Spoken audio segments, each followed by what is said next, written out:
Hey, so 0-5 geometry review, which many of you guys have been asking about because we're confusing perimeter and area, which is a common thing. My 9th graders still confuse perimeter and area, so you're not alone. But that does mean that you are still going to be looking at perimeter and area when you get into high school, so the sooner you get that stuff memorized, the happier you will be in the long run. So perimeter, let me detach my keyboard really quick. Okay. Perimeter. That's talking about the outside edges, or the outsides. Excuse me. And for perimeter, when you're talking about those outsides, you add them all. You find the sum of all the sides. And when we say sum, make sure you specify this because some of us confuse that a lot. Sum means addition. Perimeter, that outside, you're adding all of the sides. So if we have a example shape, you can just draw any kind of shape you would like. I'll go with a triangle. That perimeter is the outside lengths. Not to be confused with area, which area is that inside, the inside space. Area is always measured in units squared, which means like feet squared, inches squared, centimeters squared, whatever units it is that you're using, those units are squared. An area is a little bit different depending on the shape because it's measured in units squared. That comes from the multiplication that we do. So area uses multiplication, whereas perimeter uses addition. So your area formulas are going to differ slightly depending on the kind of shape that you have. The two most important ones that you need to be familiar with are the area of rectangles or parallelograms, four-sided shapes, and triangles. So let's look at those.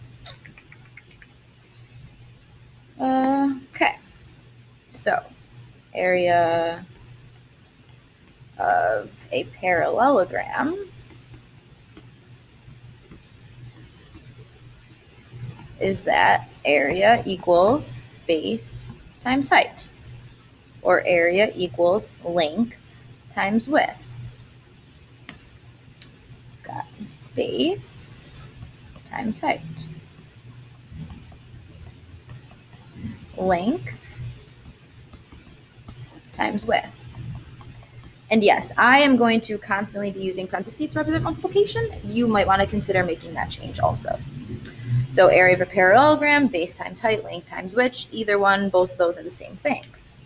And that's a little bit different from a triangle, and we'll see why in a second. But I want to add under here that parallelograms include all sorts of four-sided shapes like squares, rectangles,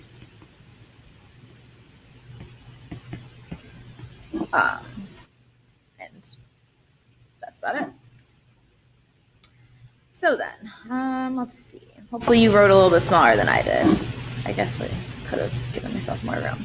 But now let's talk about the area of a triangle. And I'm going to do that in blue off to the side over here. So area of triangle. So if I take and I look at a picture or a diagram of a rectangle, I can very easily turn that into a triangle by cutting it in half, down that middle there. Cut it right in half, middle through the diagonals, corner to corner. So because a triangle is half of a rectangle, that area formula is the area of a rectangle, but half of it. So area equals 1/2 base times height, which is also the same formula as area equals 0.5 base times height. 1/2 is the same as 0.5. Or if you're getting crazy, it could even be written as area equals base times height divided by 2. All three of those are the same exact formula, just written a little bit differently. Okay, so let's take a look at example 1. A rectangle has a length of 8 feet and a perimeter of 38 feet. What is the measurement of the rectangle's width? Okay, so whenever we're talking shapes, whenever we're talking or trying to do a problem like this, you always want to give yourself a diagram to look at. So it's talking about a rectangle, so I'm drawing a rectangle. It has a length of 8 feet, so I know that one of these sides are 8. It doesn't matter if you labeled the other two 8. And then they also tell us that it has a perimeter of 38 feet. Well, I know from our notes above that perimeter is the sum of all the sides. So if I add all these sides together, it should give me 38. But the problem is that I don't know what these other sides are.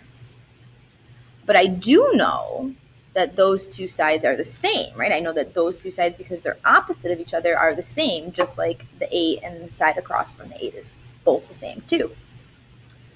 So that means if I take 8 plus 8 and add it to my missing number twice, right, for the two sides, that should give me 38.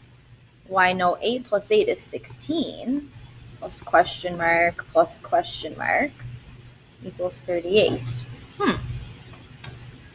So what we can do here, we need to figure out what number times 2 added to 16 gives me 38. So let's work backwards. 38 minus 16 gives me 22. So now I have 2 of that same number. Oops, didn't mean to do that. Sorry. Okay, so I have 2 of that same number. So what plus what gives you 22? What times 2 gives you 22? And that would be 11. So the width is 11.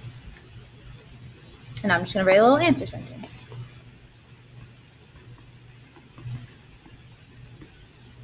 And feet would be my unit of measurement because that's what they used in the problem. All right, let's take a look at example number 2. The triangle below has an area of 72 square feet. So right away I'm seeing area. And even if I wasn't sure if that was area, the presence of the word square feet tells me that it's definitely area.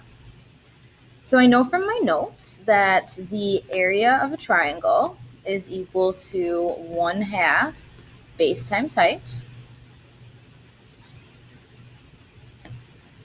So they're telling me that I have an area of 72 square feet. And they tell me that the height over here is 12.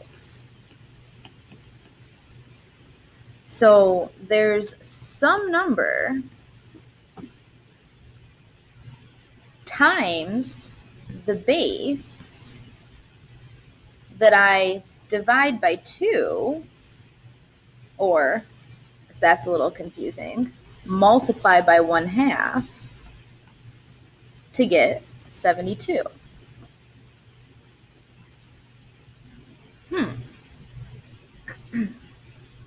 Well, parentheses represent what operation? Multiplication. So what is 1/2 times 12?